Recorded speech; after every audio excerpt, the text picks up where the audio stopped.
ay manatili. Siya'y sa ating nanatili, mamungang maluwalhati.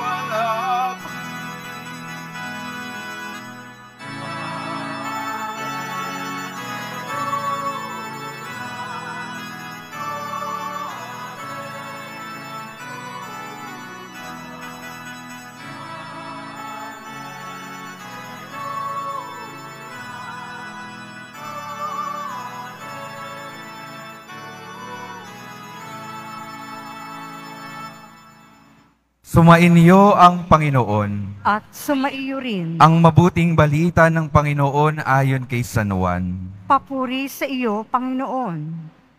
Noong panahong iyon, sinabi ni Jesus sa kanyang mga alagad, "Ako ang tunay na puno ng ubas, at ang aking Ama ang tagapag-alaga. Pinuputol niya ang bawat sangang hindi namumunga, at kanya namang pinuputulan at nililinis ang bawat sangang namumunga, upang lalong dumami ang bunga. Nalinis na kayo sa pamamagitan ng salitang sinabi ko sa inyo. Manatili kayo sa akin, at mananatili ako sa inyo. Hindi makapamumunga ang sangang hindi nananatiling nakakabit sa puno. Gayon din naman, hindi kayo makapamumunga kung hindi kayo mananatili sa akin. Ako ang puno ng ubas, kayo ang mga sanga, ang nananatili sa akin, at ako sa kanya, ang siyang namumunga ng sagana, sapagat wala kayong magagawa kung kayo'y hiwalay sa akin. Ang hindi nananatili sa akin ay itatapon at matutuyo gaya ng sanga. Ang gayong mga sanga ay titipunin at susunugin.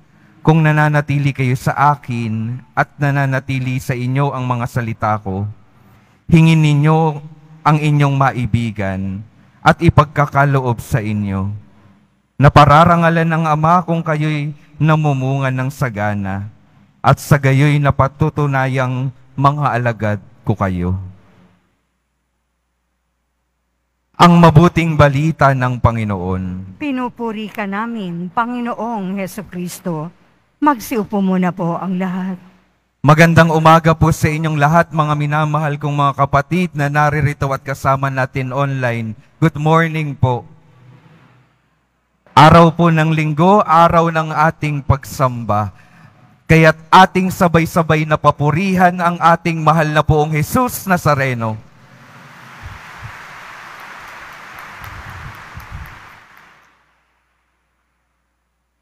Pakingitian naman po ang inyong mga katabi at pakisabi sa kanila, magandang buhay. May buhay pa po ba? Meron pa naman. Sa atin pong ebanghelyo, sinabi sa atin ng Panginoong Hesus na siya ang puno ng ubas at tayo ang mga sanga.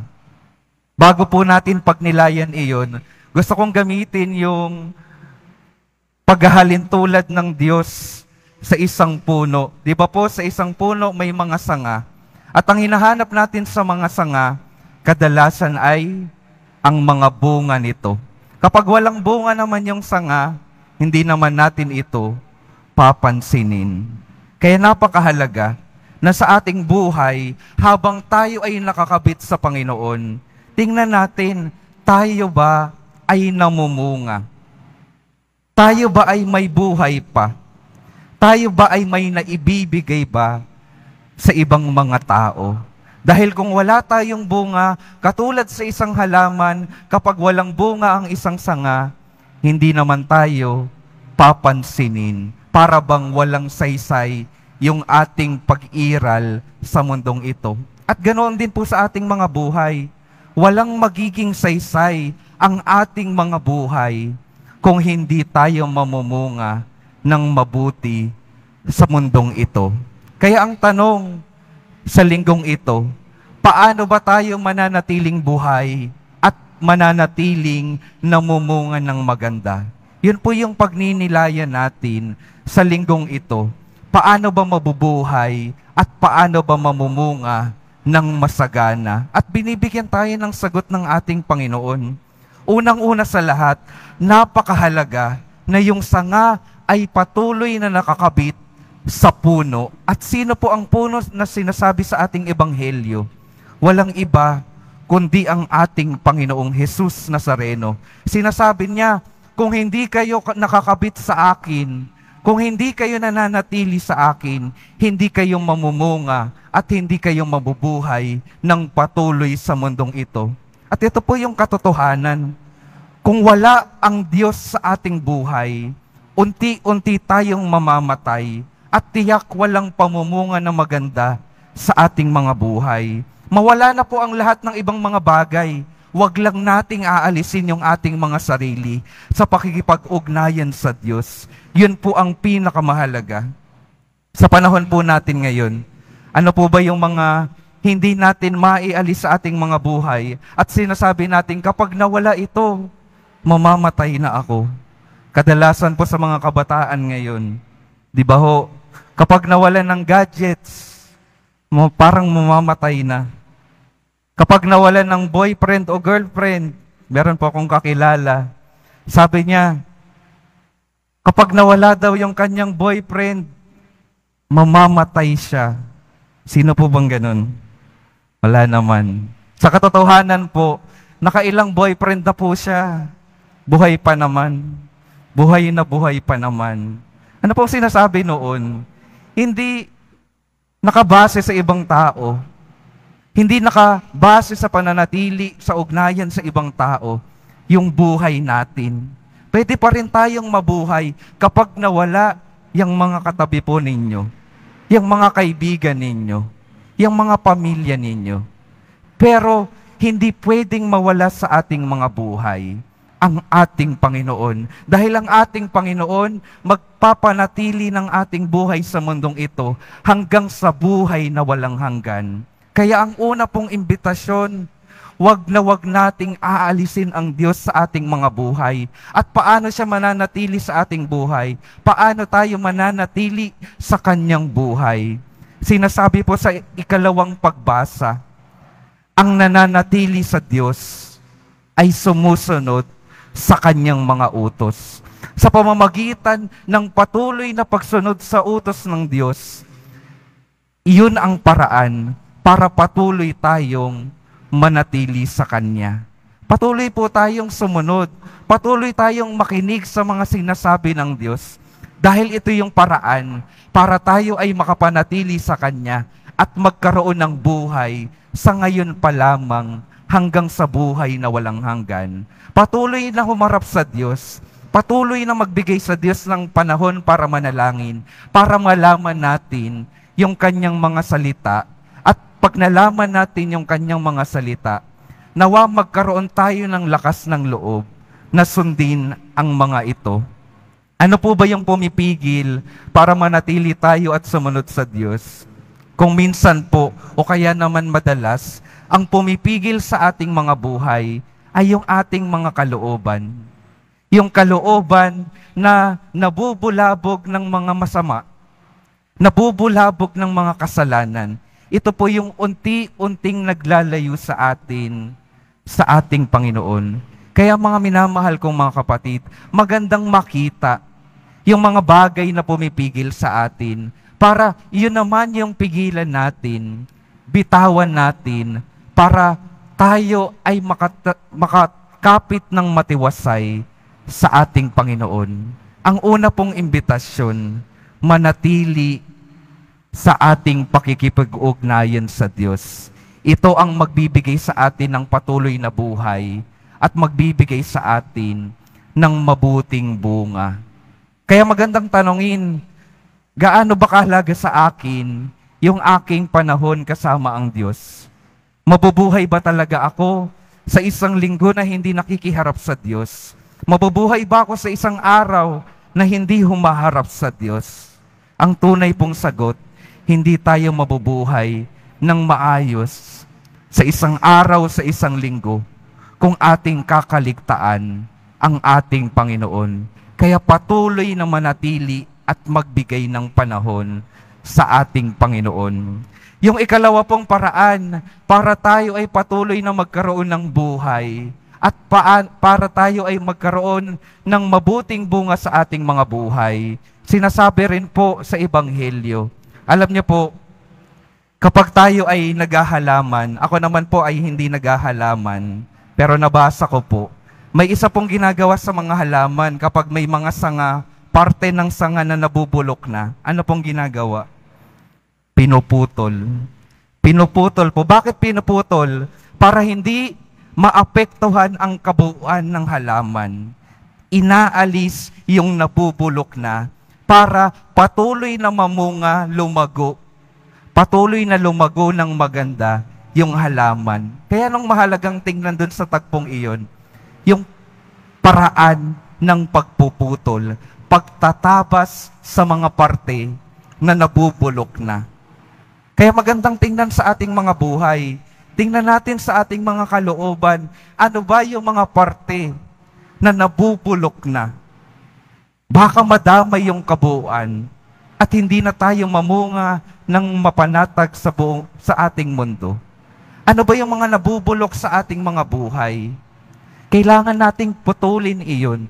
Kailangan nating tabasin iyon para yung ating mga buhay patuloy na lumago, patuloy na mamunga ayon sa kagustuhan ng ating Diyos Ama.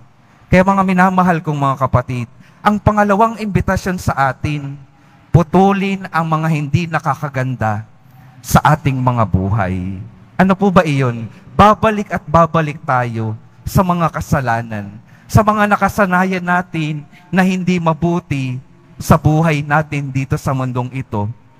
Putulin na rin natin yung mga galit na hindi nagbibigay ng kapayapaan sa ating mga buhay.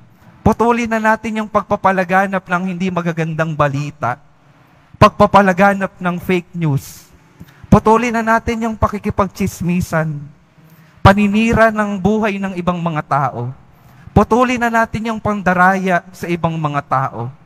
Putulin na natin yung mga panlulokong ginagawa natin para tayo ay umangat sa ating mga buhay. Hindi nais ng Diyos na tayo ay masira at masunog na lamang. Dahil ayon daw ang mangyayari sa mga sangang hindi namumunga. Titipunin at susunugin. Ayaw ng Diyos iyon. Kaya patuloy na gumagawa ang Diyos ng paraan para tayo ay manatiling buhay at namumunga. Tayo naman, nawa, ay gumawa rin ng ating parte para tayo ay patuloy na mamunga at mabuhay ng maayos sa mundong ito. Sino po ang magandang halimbawa na ibinibigay sa atin ng ating mga pagbasa sa buhay na ganap at buhay na namumunga? Sa ating unang pagbasa po, patuloy na ipinakilala si Saulo. Matapos ng kanyang pagbabago, siya ay nakilalang si San Pablo. Si Saulo po, nung wala pa si Jesus sa kanyang buhay, siya ay nanguusig ng mga Kristiyano. Siya ay nagpapapatay ng mga unang Kristiyano. Ang kanyang buhay ay pumapatay at unti-unting namamatay. Pero nung nakatagpo niya ang Panginoon, nagkaroon ng pagbabago sa kanyang buhay. Nung siya ay nanatili sa Panginoon at ang Panginoon ay hinayaan niyang manatili sa kanya, siya ay nakapagbuo ng maraming Kristiyanong komunidad na tumulong sa pagpapalaganap ng mabuting balita. Kitang-kita yung epekto ng Panginoon sa kanyang buhay. Kitang-kita yung bunga ng kanyang pananatili sa Panginoon. Bunga na nakikita sa mga taong dinala niya sa Panginoon. Kaya ang huli pong tanong sa atin, huling paanyaya sa atin, tayong patuloy na mga nagkikiharap sa ating Panginoon. Tayong patuloy na naglilingkod sa ating Panginoon. Ano ba ang nagiging bunga ng ating mga buhay? May nagiging mabuting epekto ba yung ating mga buhay sa buhay ng iba? Na idadala ba natin yung iba sa pananampalataya at pananalig sa Diyos? Dahil kung hindi pa nangyayari iyon, baka kulang pa ang pananatili natin sa Diyos at kulang pa ang pagtatabas sa ating mga buhay ng mga hindi dapat sa ating mga kalooban. Kaya mga minamahal kong mga kapatid, ang ating dasal sa linggong ito, Panginoong Hesus Nazareno, tulungan mo po kami na manatili sa iyo. Patuloy mo kaming tulungan na marinig ang iyong salita at masunod ito upang patuloy kang manatili sa aming mga buhay. At nawa, Panginoon, bigyan mo rin kami ng lakas ng loob na tabasin, na putulin ang mga hindi dapat sa aming mga buhay upang ang aming mga buhay bilang mga alagad mo patuloy na lumago at mamunga ng mabuti sa mundong ito. Amen.